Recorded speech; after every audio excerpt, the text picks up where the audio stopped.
to tell you now, as we were just speaking about superstitions, is about the head tree. There was a man, average man, not doing anybody anything, with a wife, but for some reason, something very unfortunate happened to him. One day he was sitting outside his hut and having his beer, when his wife looked down at his head and said, "Hey, tell, you have a tree growing out of your head." So he touched it. It wasn't big, it was just a small tree, and it didn't hurt either. So he thought he would continue going to work and, continue his daily life as it was. But the tree kept getting bigger and bigger, and then people began to notice it, and people started pointing him out. "Hey, there's the man with the tree growing out of his head. There he goes. He just went round the corner. Have you seen him?" And that was started to get on his nerves. And as the tree was getting bigger as well, it was getting uncomfortable. So he decided to give up work and stay home. Now, people were still coming to see him from far and wide. People came from miles away just to see the man with the tree growing out of his head. Now, one day he was sitting outside his hut, watching the sunset with a can of beer in his hand, when these three women came from afar. They had been walking for miles, and there they were.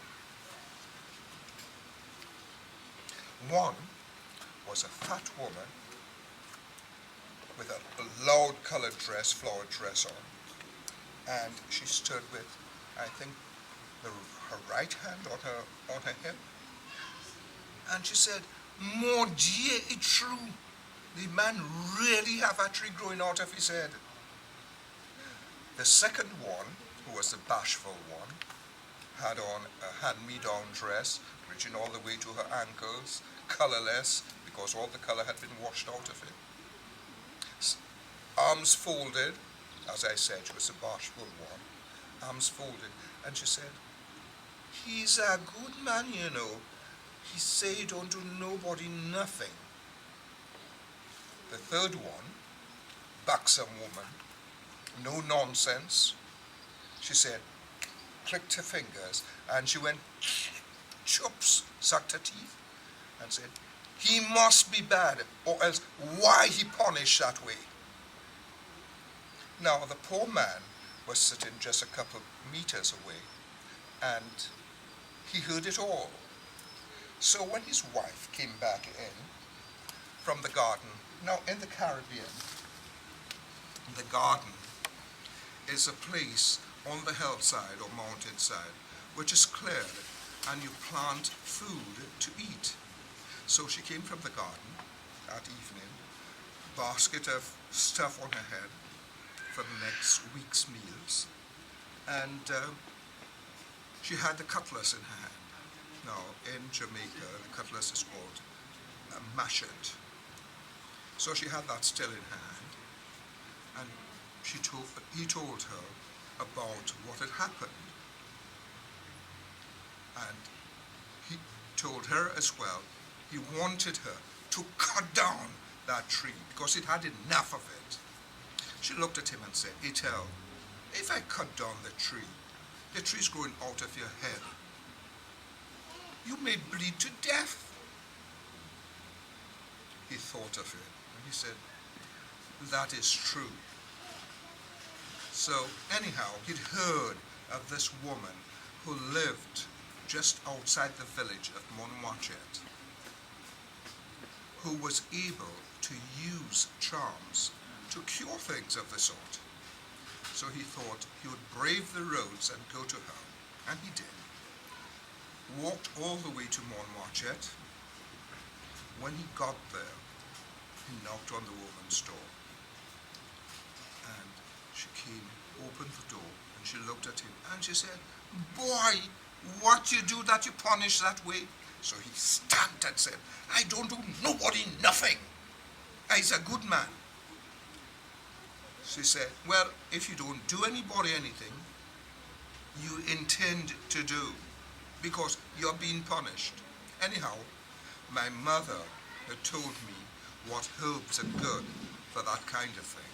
So I'll be able to give you the herbs. But they're expensive herbs.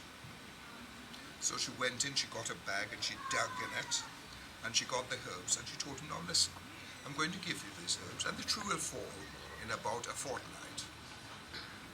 Now, you will owe me 2 goats when the tree falls. So he took the herbs and he went home, and his wife made tea for him every morning for a fortnight. And on the 14th day, the tree fell off. So they cut the tree up and used it to cook their supper that night. Now, the old woman, heard on the grapevine that the tree had fallen. It got rid of the tree, and therefore sent a little boy from the neighborhood to collect her 2 goats. But what the man did is he cut a whip from one of his trees and chased the little boy out of his yard. A couple of days later, guess what?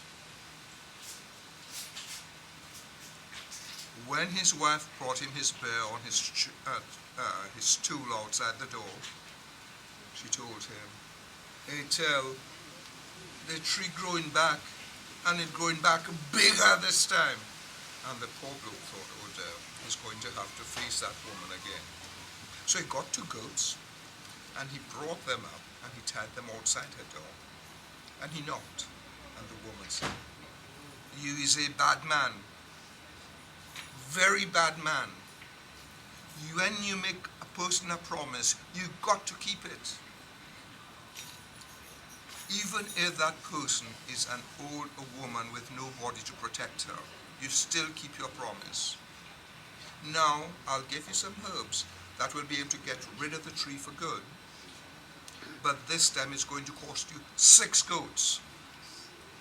So the poor bloke had to go home because she wasn't going to give him the herbs without the goats. So he had to go home to get the goats and brought them to her. Now, the moral of the story is, when you make a person a promise, you've got to keep it. There is an African proverb which says, it is the ground that you fall on, that you rest on to get up. And I think that proverb is the ideal one of this story.